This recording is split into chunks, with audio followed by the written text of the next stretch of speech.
welcome to As the Fire Burn Weekly, where we take some of the biggest, or at least the most interesting headlines impacting the Christian world for the week and dissect them just a little bit.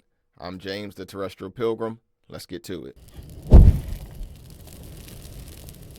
All right, so for our first article, we're going to go to the sports world, try something different a little bit. Not really, but I thought this was an interesting story.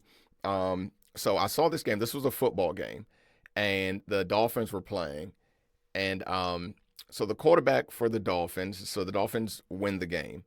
And this happens a lot, but I thought a few things about this was interesting. So the Dolphins quarterback, Tua, okay, now this last name, so before I started this, my son told me how to say his last name. I told him I was going to forget, and so I did. So let's give it a shot.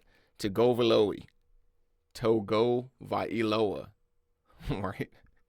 I have no idea what this guy's last name is. I've heard it, but I can't say that. Tua Tagovailoa, whatever his name is. But anyway, so the article says that he credited Jesus after the win. So I thought this was interesting. Let me actually read the first couple paragraphs of the article, and then let's talk about it a little bit.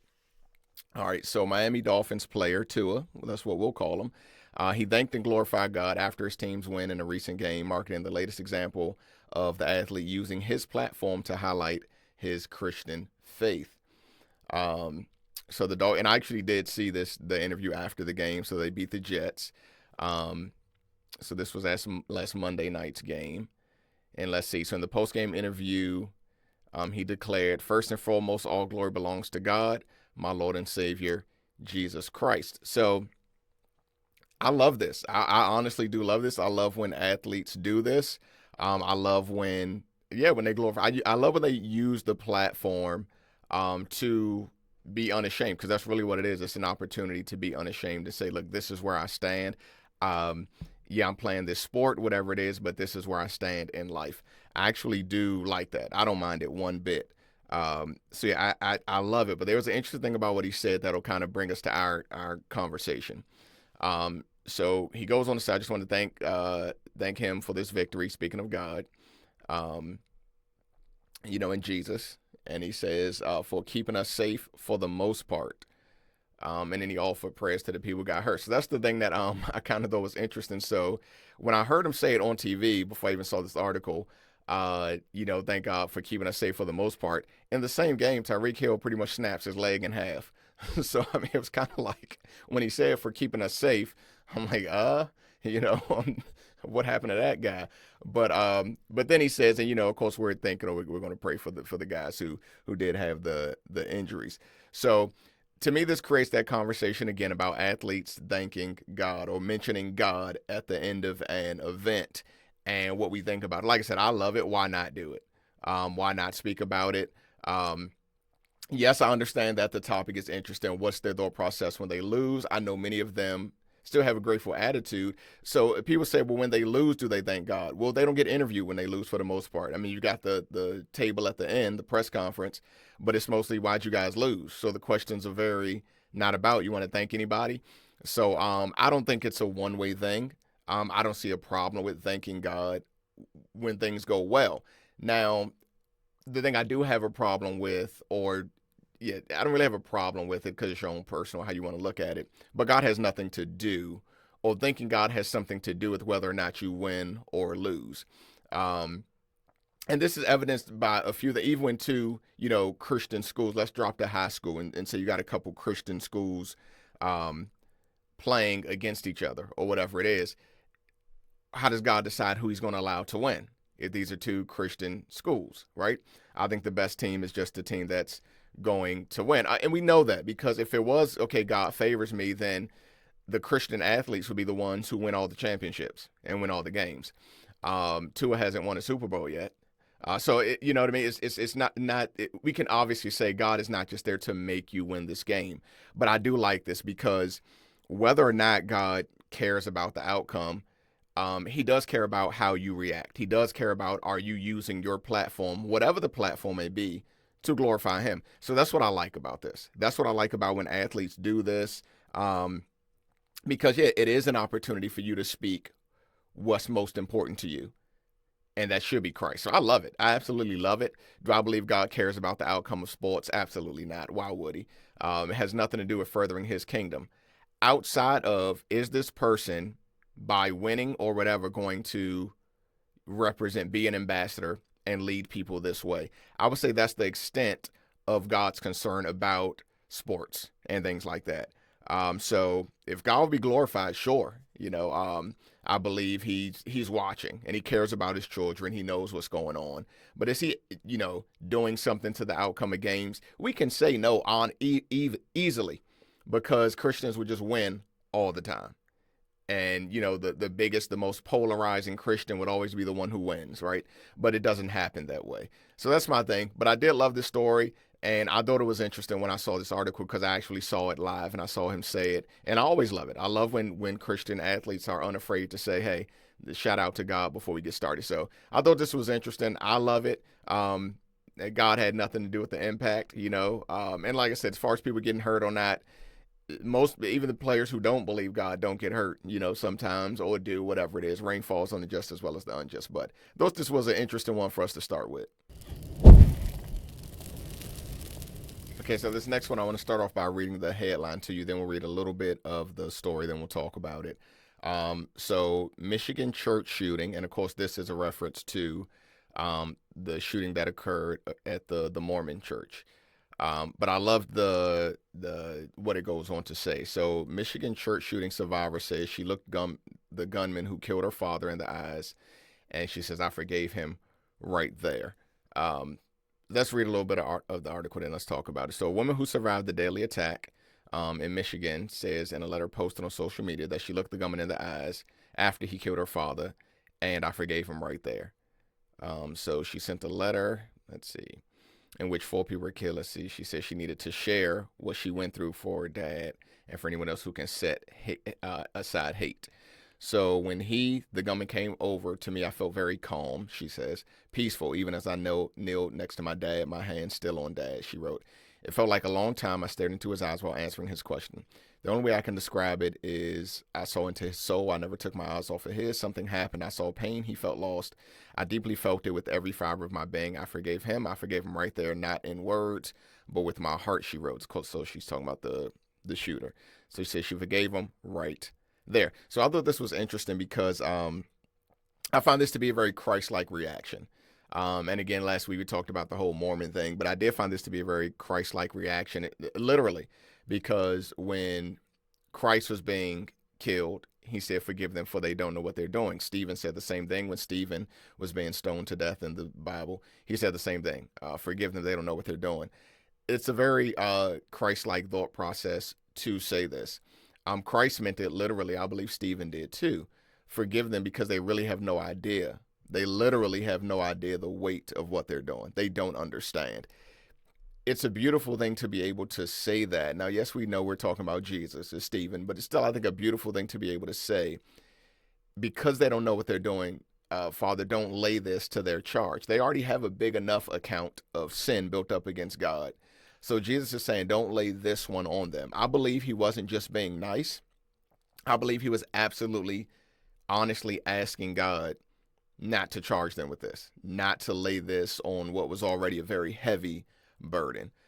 So I like this one because it is a very Christ-like way to be. That doesn't mean it is heavy or easy. It doesn't mean it's a easy way to be. It is a really heavy thing to try to do, especially if the way she says, and I'll take her at her word, that she was able to do it right there, and her father was one of the ones who was killed in the shooting. If she was able to do it right there, that's amazing. That's great that she was able to do it right there. But I did find this to be a very, it's a very Christ-like thing. It's a great testament. Could I have done the same? I don't know. I've never been in a situation like that. I would like to think so, for Christ's sake. It's the right reaction. We ought to forgive. We all know where the Bible speaks of forgive others so that you will be forgiven. Whatever people's reasons are for doing what they do, we absolutely can offer forgiveness as God offers forgiveness through Christ. No matter what we do, Christ can cover that. So I did like this. I like that she sent the letter and that she wanted her story to be told, her story of forgiveness. I think this was great. And yeah, good for her. And again, it's just a great example. It's a very Christ-like thing, a Christ-like way to be. Forgiveness can be hard when people do certain things to you, but it is a Christ-like way to be. So I thought this was great. I thought I would read this one, a little quick one, but I thought it was at least worth giving it a look, talking about it for a second. All right, so in this next story, we're going to see another uh, pastor abusing his power to um, well, let me just read to you the headline. Then let's talk about it. This one was in the news everywhere. So Texas megachurch founder to spend 6 months in jail for sexually abusing girl. Robert Morris founded Gateway Church in Dallas Fort Worth area before resigning last summer. It says. So let me read a few of the let me give you the gist of what this is about. Then we'll talk about this a little bit. So the founder of a Texas megachurch who previously resigned following allegations of sexual abuse dating back to the 1980s has pleaded guilty to 5 counts of lewd and indecent acts with a child, according to authorities. Robert Preston Morris, 64, accepted a plea agreement before an Oklahoma judge Thursday. The state attorney general said authorities revealed the abuse began in 1982 when Morris visited a 12-year-old girl's family as a traveling evangelist, and it continued over the span of 4 years. I find this on so many levels. This is disgusting. And I mean, it's disgusting no matter who it is, but the fact that it's somebody who people trust as far as their relationship with God goes is what makes stuff like this to me extra just vile, disgusting, and worthy of what with things like this. What bothers me is that they get so little time for stuff like this. That's what when somebody does something to a child, abuses a child, that the time they get is so little, is so small, is what blows my mind. That people like this don't get life in prison, honestly.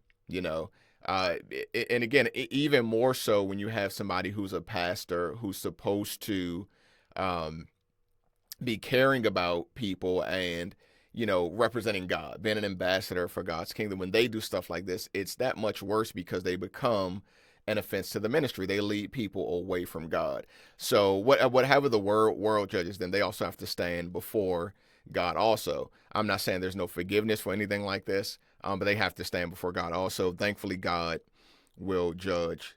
God will judge, these people through Christ. And again, I don't have to. I would be a bad judge of people like this. I'll be absolutely bad judge of people like this because uh again, this is just inexcusable to me. Things like this are just inexcusable to me now. Of course, this happened a million years ago when he was 20 years old. But nonetheless, you know, he's dealing with a 12-year-old, and this happened over the course of 4 years, which is what he admitted to. The thing that's crazy about this is, like, usually people like this in church, it's not just one person. Maybe only one person will confess. Maybe only one person will come out.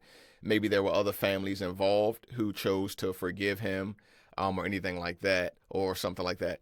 But yeah, usually it's not only one. Usually there's a habit with people like this. And again, this is just, again, I think these articles bother me almost the most out of anything else when somebody who's in ministry, who represents God before people, does things like this that offend the ministry because they actually are responsible for leading people away from God, especially when the person tries to come out and tell what happened and other people shut them up because you don't want to hurt this man's ministry, or you're lying, or we trust him more than you. And imagine how much this woman went through that over the course of her life. So if he's 64, this happened in his 20s. We're talking about something 40 years ago. So from the time she was 12 all through to when she was 16 as it was happening, all the way up until now, however old she is. I forget how old it says she is. But yeah, you could do the math. But all the way up to how many people do you think told her she was lying? How many people do you think told her to shut up, or just keep it quiet? That's the most disturbing thing about it. That's the thing that really makes the faith be brought into question. That's why these people, like I said, they have to answer to God.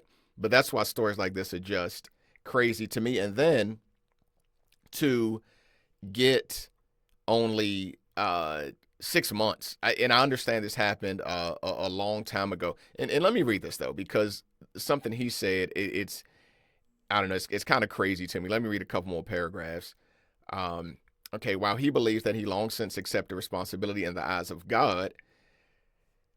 Oh, this is just crazy. One thing, if you believe that's enough, there's one thing Jesus said when you break the law. Jesus said, when you get found, whatever it is, don't come out till you've paid the uttermost farthing. In other words, Jesus' point is when you do something wrong, you need to be tried for doing something wrong. Okay. But yeah, so he says, though he believed in God's eyes, he accepted responsibility a long time ago, and that his church was a manifestation of that acceptance. Wow. So his church, I guess being large, is evidence that God forgave him. Like that's what it takes to have a large church. So every large church, I guess, is evidence that God is pleased with you and not just that you're, good at business, good at what you do. What a crazy thought process that is. So yeah, his church's success is proof that God accepted his apology. Crazy. And, though he readily accepted responsibility in the eyes of the law. So last year, he reported that while in his early 20s, if you notice what he's trying to do, he's trying to say, well, I was so young.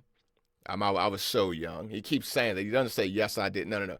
Yeah, 40 years ago, I did this. Come on. That's what he's really thinking. You would think, oh, it was so long ago. I mean, come on. We've all done. Yeah, we haven't all done that. I can promise you that, buddy. So while in his early 20s, he makes it clear he was involved in inappropriate sexual behavior with a young lady in a home where he was staying. That is worse to me because that kind of hits a personal thing, not with me, but with someone I know, about something like this happening when somebody was trusted to come into a home. So this is not even odd. I know a firsthand account of something like this going on. So where he was staying, and adding that it was kissing and petting, not intercourse, but it was wrong. Once again, he's condoning. Over 4 years, you just kissed and petted? Come on. So he's in his early 20s. She's 12. And no big deal. I was 20. That's his first defense of him. No, his first defense is, God forgave me. Look how big my church is. His second defense of himself, I was only 20. I was young and dumb. And his third defense, it was only kissing and petting. How do people like this get 6 months? Come on. How is 6 months enough time for people like this? I understand it was a long time ago. But to me, stuff like this is crazy. To me, stuff like this is absolutely crazy. But yeah, and this is a warning, I would say. What do we take away from this? This is a warning not to trust people simply based on they're supposed to be something. This is not the first time or the last time stuff like this happens. And unfortunately, it happens all the time. People worship religious leaders. And because of that, they believe that they're above temptation or falling or being corrupted or being deceitful and liars or whatever it is. Now, I don't know this guy personally. I don't know anything about him. I've seen his face. I've heard his name, but I don't follow him. So I can't speak personally what type of person he is. I'm not saying he hasn't changed. I'm not saying he isn't completely for God now. Absolutely. I have no idea. I have no idea. But so kind of going off of him for a second, even though he deserves more than 6 months. But talking to this thought process in general, people have to be more wary. This is something I would never do with my kids because I have, 4 sons, 3 daughters. 2 of my daughters are still living with me, still young. I would never, some stranger, oh, hey, James, this stranger Christian man who's an evangelist just traveling, he needs a place to stay. How about you?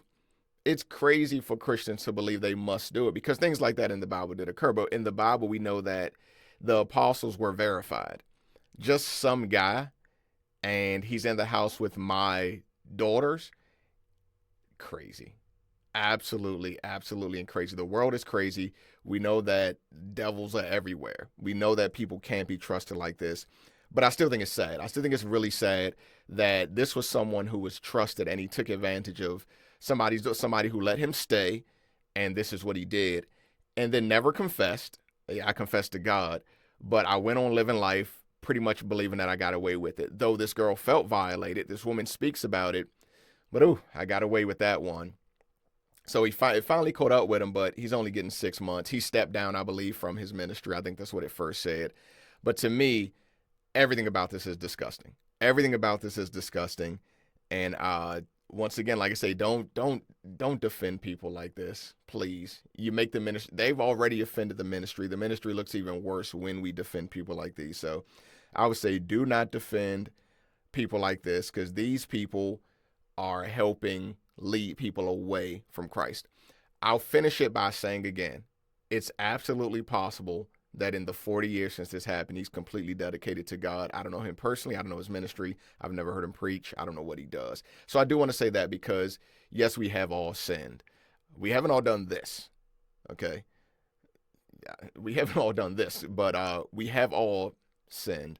So I'm not saying he can't be forgiven. I'm not saying he hasn't already confessed and never did it again. I don't know. I absolutely don't know. So I do want to end by saying that, because I don't know.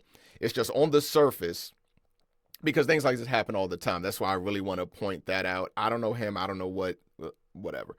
But things like this happen all the time, and we need to protect our youth. We know about the Catholic Church scandals. We know about stuff like this all the time. Absolutely all the time. I remember the Jamal Bryant scandal when I was in Baltimore, and the whole thing there where he got a 17-year-old girl pregnant, and I just remember how much people were defending him, there in the city, how much before he left Baltimore. It was crazy to me how many people were defending him and blaming the girl. So this happens all the time. So again, Robert Morris, I don't know, but yeah, this is something that we need to be aware of. We need to protect the youth and make sure we're not offending God's ministry by defending these people.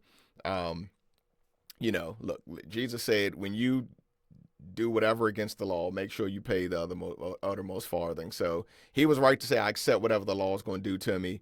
But he pretty much got a slap on the wrist. So yes, that's that story. I hate stories. I absolutely hate stories like these. I'm not going to say I hate the people involved, but I hate stories like these because it's such an offense to the ministry. Okay, so this next story is more of a society piece that I thought was interesting, that things like this are still even necessary. I remember years ago there was something like this. Let me read you the headline, then tell you what I mean. Christian photographer wins case challenging the law forcing her to work same-sex wedding. So I remember years ago, and this is in Kentucky, I remember years ago there was a thing about cakes. There was a baker, and a homosexual couple wanted her to, or him, whatever, I don't even remember if it was a male or female, to bake them a cake for their wedding, and they refused, and there was an issue about it. I don't remember how that one ended. This story reminded me of that. I think it's still crazy that people still have to fight against laws like this. If I don't agree with something, no, go somewhere else. Simple as that. I mean, I never saw why this was a big deal. Why the courts in America even allow stuff like this to go to trial. Okay, I don't want to do your wedding. Okay, do I even need to tell why? Maybe that's where people go too far. And let me explain to you why. Marriage is one man and one. Maybe you could just say, no, I don't want to take pictures of, yeah, I'm not, no, you don't have to lie. Yeah, I'm booked. No, you don't have to lie about it. I just know. Do you have to say why? That's why it's like the people who try to sue people like this, you almost think they're doing it intentionally, because if you're turned away, don't you just leave and go somewhere else? I was in a dollar store the other day, and this lady's coupons were expired, and so but she still wanted them to be accepted. So the girl at the register either didn't know how or didn't want to. So eventually she tells the lady to leave because the lines are getting long. She wasn't belligerent, but she had an attitude. So the girl at the register said, look, you can leave or I can call the cops. I'm just sitting there watching, thinking, well, this is interesting. So the lady leaves. I'm never coming here again. Good. Never come here again. So you hear all that stuff. But isn't that just how stuff is supposed to end? Okay. I mean, there are dollar stores everywhere. Go to the next one. I mean, how is it such a big deal? How does it become such a thing? And that's why it's like, are these people doing it intentionally? Not the Christian photographer, but the ones who are trying to get people caught up in stuff like this, trying to find a way to sue them because the stuff like this happens all the time. You go somewhere else, big deal. You go somewhere else. I guess it maybe sometimes it is a big deal depending on if this is the only person who offers a service in a certain area. But if it's not, I mean, it's really like, okay, why? Tell me why you're making a big deal out of this. So I thought it was interesting that something like this is even necessary.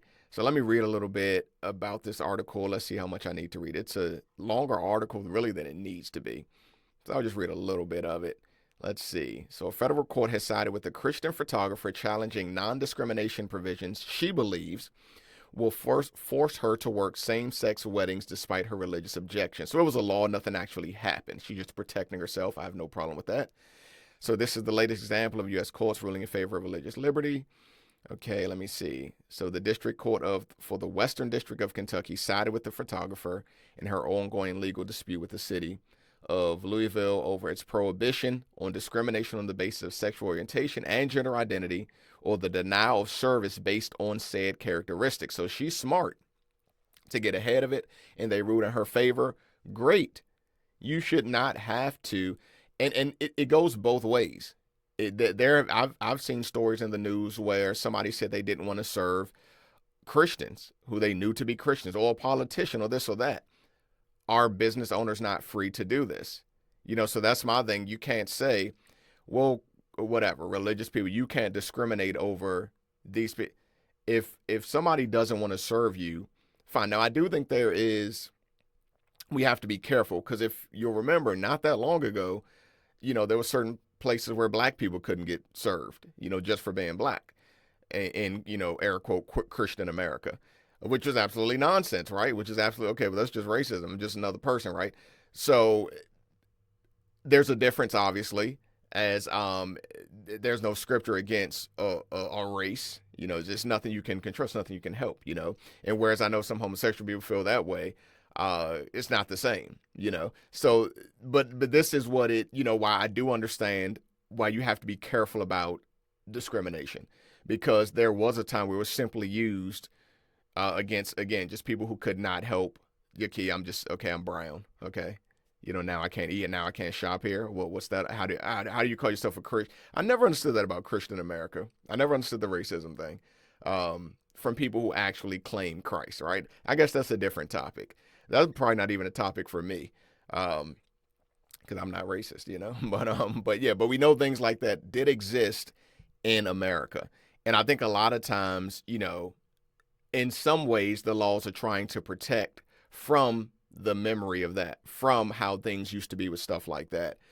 At the same time, if I don't want to make your cake, take your picture, whatever it is, this is America. I mean, it really ought to be, okay, you can go elsewhere. There are very many other people who offer that service.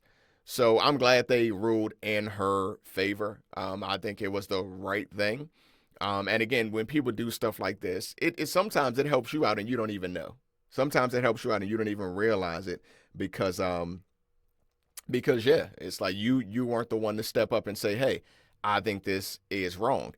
Now, there's another side to this where some Christians do serve anybody and they'll say it's for Christ's sake. I get it. I mean, I understand, but I think I understand more if you feel something goes against God to say, well, I stand, God doesn't approve of this. So I'm sorry, love you guys, but I can't be a part of this thing that God disapproves of. I understand that too. But yeah, I know there are some who say, well, yeah, I do it for Christ's sake. I do it to be a caring person, to be someone that they'll be willing to come back to and have a conversation with. I understand where you're coming from. But yeah, we do want to make sure that whatever choice we make, we're standing on the principles of the faith, that we're being ambassadors, that we're, doing what we believe God would have us to do. So there will always be things like this in the news. And like I said, sometimes it'll be win, sometimes it'll be a lose, but thankfully for her, Kentucky ruled in her favor. So she can do wedding photography for who she chooses to do wedding photography for, which is absolutely the way that it ought to be. All right, so this next article I found to be very, very interesting. It's about sermon length. So I thought this was yeah. Uh, you'll see the gist of it because I mean I kind of do feel he made some good points in this. But it says mega church pastor Ed Young. Now I remember Ed Young. Again, I'm not a TV preacher person, so it's like I don't know a lot of these. If they're young, I probably don't know them. But Ed Young, I do know. A few years back, maybe a lot. I don't even know how many years back. He was very popular for a series he did about sex within marriage. But I know he's just like have sex every day. I don't remember what the whole thing was about. I remember it was a big deal at the time, maybe 10 years ago, maybe more, not less probably. But I do remember, yeah, and again within, like I said, within marriage. But I remember his thing was he had a whole series on sex. And like I said to me, it was like, dude, what are you talking about? How much does the Bible talk about this? So it's interesting thinking that what he says is kind of interesting because I would almost say it's a contradiction just from the point of view he spent way too much time on that topic, but this is what he says. Half-hour sermons are way too long. What do you guys think about that? Is he on to something? Um, does he have a good point? Sometimes he does, I can tell you that. Or sometimes it's true. But I thought that was interesting. Like I said, the first thing I thought was interesting was the contradiction because he did a whole series on sex. Um, and like I said, I'm sure it was too long. I just remember it being on whatever Christian channel. And like this dude is still talking about that. It's like, bruh, you know what I mean? Move on, man. What's wrong with you? So I do remember that. I mean, how much time would Paul have spent on a topic like that? Right. But anyway, to what he was saying, let me see if I could give you some of this of what he said. Um, so let's see. After finishing the second service at whatever campus, uh, Young appears to have had an epiphany. Let's get to the point. So he says, the first service I preached was 36 minutes, way too long, he says. The second I did, he said, in 20 minutes and 43 seconds. Um, and guess what? He said the second message, the 20-minute one, was better than the 36 minute one. So he says, preachers, we preach too long. I guarantee it. Just look at yourself. I preach too long. Once a sermon gets past 25 minutes, I'm so ADD, he said, I lose it. So, after admitting he started boring himself with the first service, he tells other preachers to keep it tight.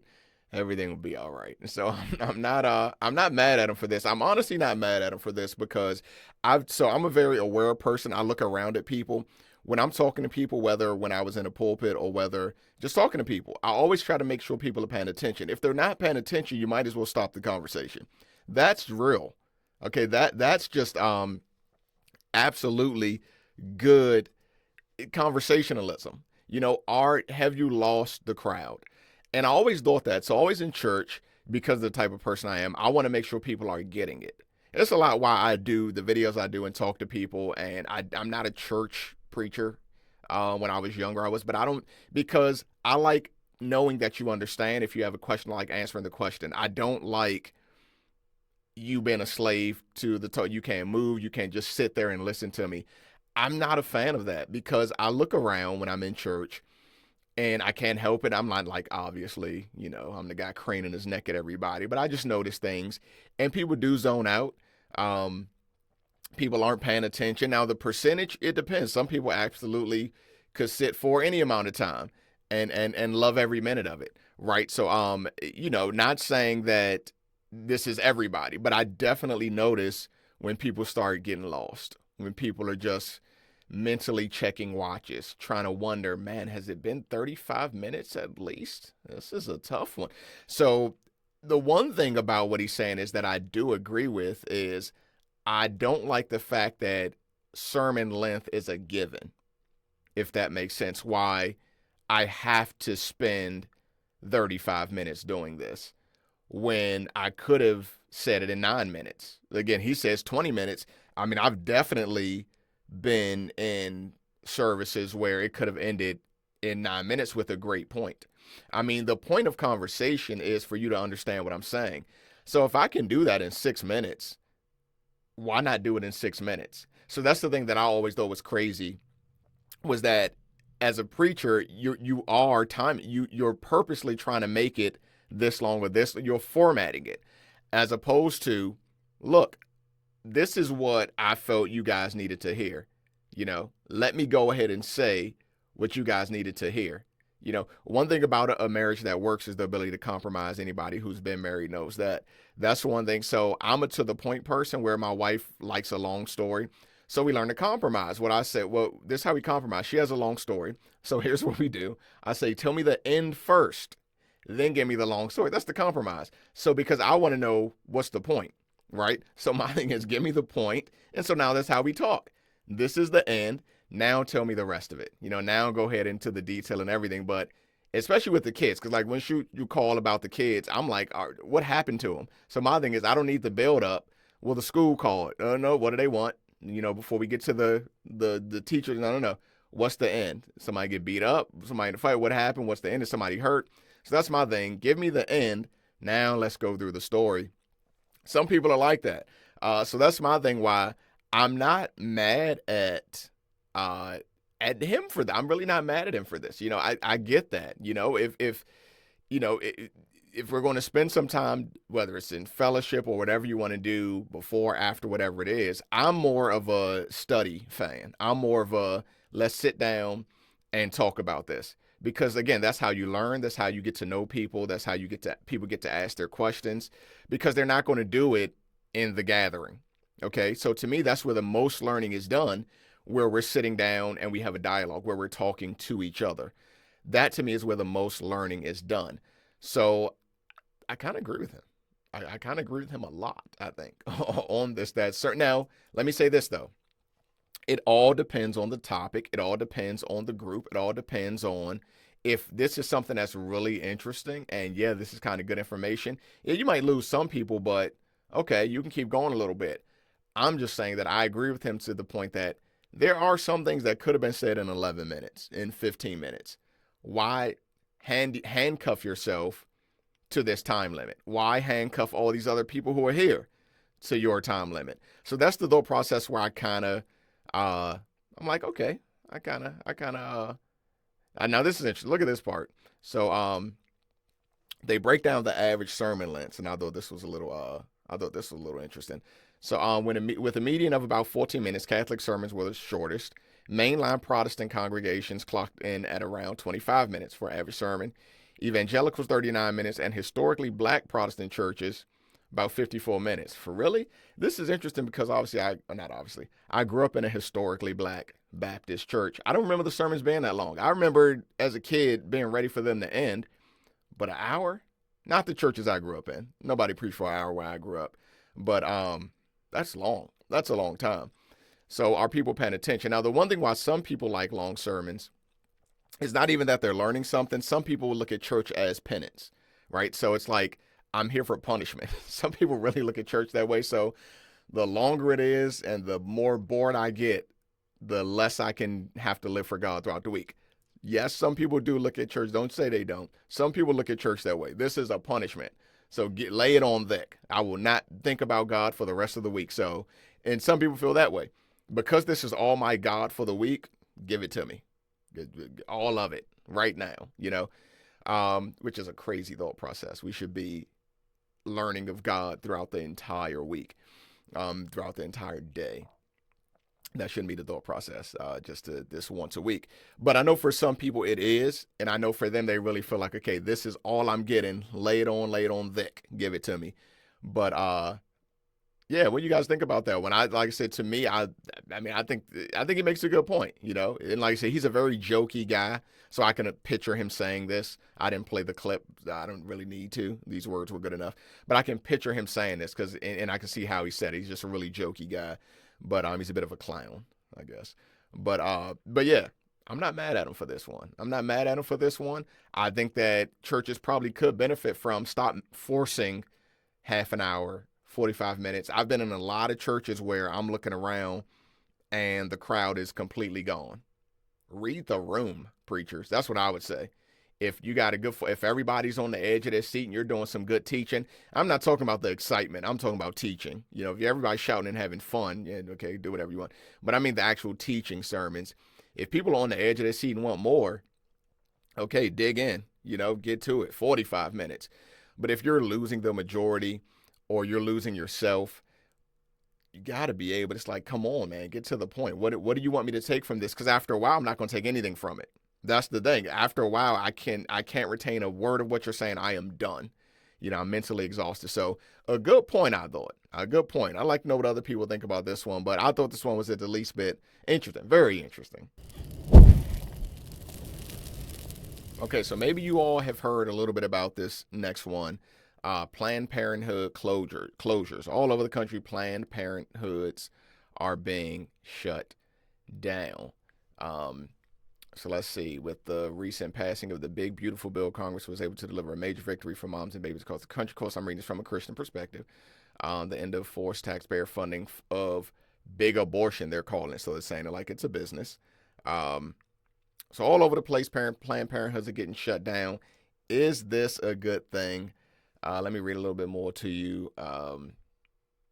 So soon after we learned of the decision to defund, Planned Parenthood announces over 25 clinic closures across the country. Abortion activists, joined by complicit media, saying the media is with them, if you don't know what that means, have decreed the decision, claiming these closures present a clear and present threat to women's health. The perceived threat is based on a decades-long branding strategy to frame abortion as part of women's health care. This is the way the article is written. Millions of Americans have been persuaded that abortion is health care and that Planned Parenthood uniquely provides services that benefit women's health. So that's the thought process. That's what the article is saying. So my experience with Planned Parenthood, I'm not a woman, but years ago I worked with a company that picked up specimens, and I had a Planned Parenthood on my route, which was interesting. This is in Baltimore, and there were always protesting and stuff out there, and I was always on the protester side.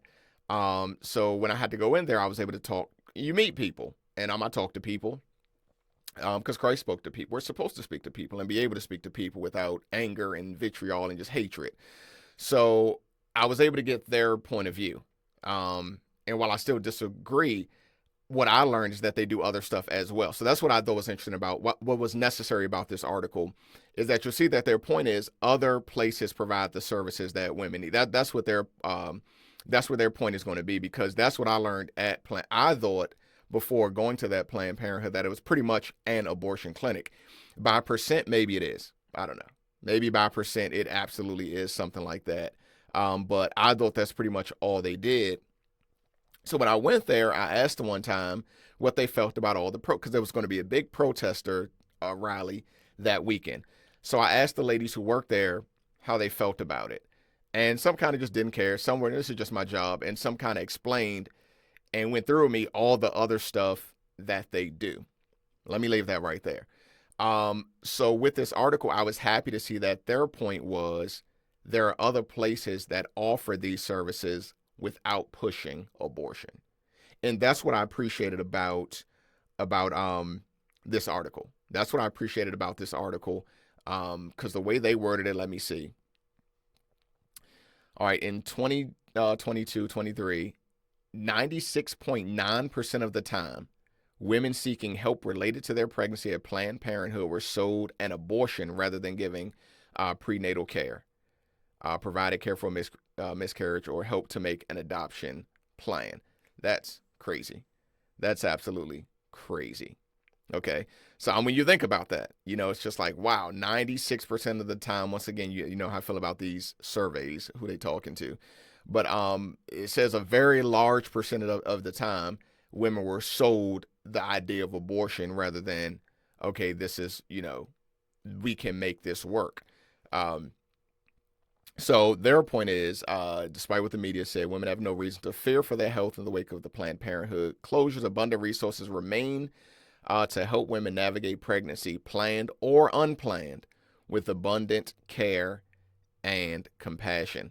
So I did like that. I like that they mentioned that. That's my thing. So my point is, instead of just, yay, Planned Parenthood is shutting down, Planned Parenthood was, or is, I guess the ones that are there, they do provide other services. And I know people who've benefited from other services, people who gave the other services. So I love the fact that their point is, you can go somewhere else, to somebody who's going to say, hey, let's choose life. Okay, let's choose life. Here are the alternate options, okay, to this. That's what I loved about this article, that they went that way instead of just celebrating the closures, because my thing is always this with Christians. When something is removed based on our word, we should make sure we're there to fill in the gap. Okay, so if we convince somebody through whatever means to not get an abortion, whatever, are we then there to help them take care of this child or whatever? We should be.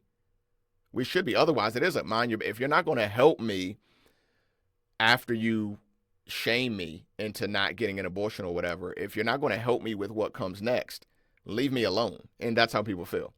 Okay, you ran me off. You scared me away. I'm too embarrassed to walk through your picket line. So I left.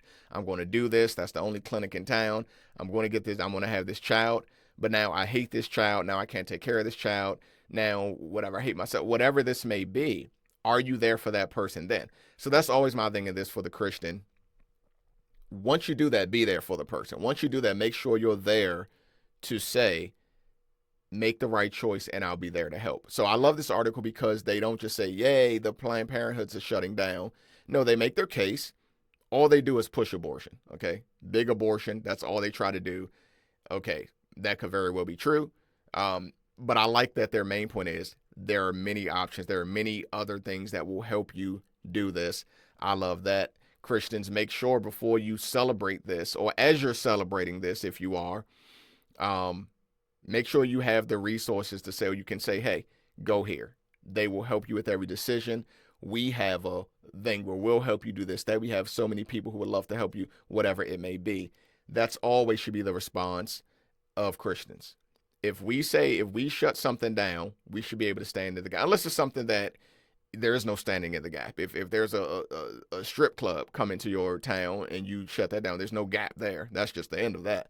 But if there is something where people need help and you shut down something that was helping them one way or the other, we need to make sure that we're now saying, anyway, without going that route, I can offer you the help that you need. So great article, because that's how they presented it. Instead of celebrating, they're saying, hey, we can help you. There are resources where you don't have to go to this place that's pretty much just going to say, hey, get rid of the child. There you go. See you next time. So I love the article for that. Okay, so now let's do something to pray about, things that you'll never hear about in the mainstream news. But some of these things you do hear about every once in a while, but most of the time I try to find things that you won't hear about for you to pray for. Also like to do these because sometimes Christians forget that we have brothers and sisters in other parts of the world outside of America. Shocker. But yeah, Christianity didn't even start in America. We all know that. But yeah, we have brothers and sisters in the rest of the world that don't have it as wonderful as you. As you fight your small battles, we have brothers and sisters who are fighting bigger battles. So this is one of those stories. It says ISIS in Mozambique, which I love that name. Don't you love the name Mozambique? It just sounds great. Documents, apparently this is going on though. So back to the story. ISIS in Mozambique documents beheading, shooting Christians, burning churches. Over 30 beheaded. It says 6,200 people slaughtered, over 1 million displaced. Hopefully when I read this, you're actually, praying about these things. Because as we talk about, sometimes this is all it is. I say that pretty much every time, at least I try to. As James says in his epistle, if you can do more than just pray, if you can help, you might be that answered prayer. Over 30 Christians were beheaded in a series of recent attacks in northern Mozambique by Islamic State, that's IS, affiliated terrorists who also released graphic photographs showing execution, shootings, and widespread arson. The group targeted multiple villages across Cabo Delgado and Nampula provinces, setting fire to churches and homes in a campaign of violence against civilians. ISMP released a 20-image photo set this week documenting its operatives executing civilians by beheading and close-range gunfire and burning down homes and churches. So this is something that is going on. It goes on to say a lot more. Like I always say, this is something when you go to God to absolutely pray for. It's not much more to say about it than that. And again, like I always say, when you can give aid or be of aid some other way, do that, but just make sure it's going to the right thing. and that you can verify what it is going to, and that it's not been misused or misappropriated or anything like that. So, but if nothing else, most of us, we can pray for this. We can go to the Father with our petitions and say, hey, our brothers and sisters over there in those parts of Africa where they're persecuted, give them strength to be able to still live for you. Give them, remove fear, and protect them, if you will, that they can do the work. That's what we can say when we go to God, when we can do no more than that. So remember the Christians in Mozambique and other areas where Christians are facing persecution, and go to the Father on their behalf. Okay, so as always, I like to close with the scriptural musing, something for you to take with you till we meet again next week. This one is a psalm, and it's one that it's just a beautiful. Again, the Psalms are a lot of poetry, and really good poetry, really good poetry. It doesn't rhyme, at least it doesn't rhyme in English. Maybe it does rhyme in Hebrew, but I like this one, Psalm chapter 8. I've always liked this. This is one of the scriptures that my dad would say a lot when he was preaching, I believe. But Psalms chapter 8, verses 3 and 4, when I consider your heavens, the work of your fingers, the moon and the stars which you have ordained, what is man that you are mindful of him, and the son of man that you visit him? I always love this because I think a lot of times we don't appreciate God and who God is and what God means, just the term itself. I don't think we appreciate that enough, and we tend to think of God as our personal genie, as our servant, as our slave who's here just to do whatever we want him to do. I like the scripture because we don't see that from David. We see David with an absolute humility when considering God. And he says, when I look at creation, and we should be more this way, because now we can see even more of creation. He was limited to no telescopes. So he couldn't see what a star actually is, or how beautiful and vast a galaxy is, or the sun and the moon close up, things like this. He didn't even have the benefit of being able to see those things. We do. Okay. We have the benefit of seeing those things. How much more should we feel like when we look at the sheer size of God's creation and all that he's in control of, and realize it's not just us? I love the fact that the earth isn't the center of the universe. You know what I mean? It's just somewhere. I love that because it again puts perspective into who are we that you know us on this random orb, in this, just here. It's an amazing, and you thought about us. You gave us this planet that we could live on, that provides food for us and the stuff that we need and all these things. It's an amazing thought process, and yet you remember us. You still know how to locate us, and you know where we are, and you care about us. You want a relationship with us. You want to save us and make us your children. It's a great thought process. I love this scripture. I love his mentality. I love the poetry part. Again, when I consider your creation, what is man that you're mindful of him, and the son of man, speaking of humans, that you visit him? Or what is man that you come down ever and talk to us, as opposed to, God, you owe me. Why doesn't God speak to us? Why doesn't God answer me? I love David's thought process. Who am I that you even would think about answering me? Who am I that you haven't completely forgotten that I even exist? What an attitude of humility.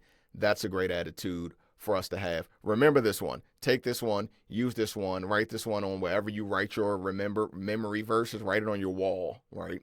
A lot of houses you go in with Christians, they have plaques of scriptures. I've never seen this one. I love this one. This is a good one to hang up in your house. It's very strong. So Psalm 8, chapter 8, verse 3 and 4. Keep that one with you. It's a beautiful one to remember who God is and who you are in relation to God. Okay, so that is our episode for the week. This has been As the Fire Burn Weekly.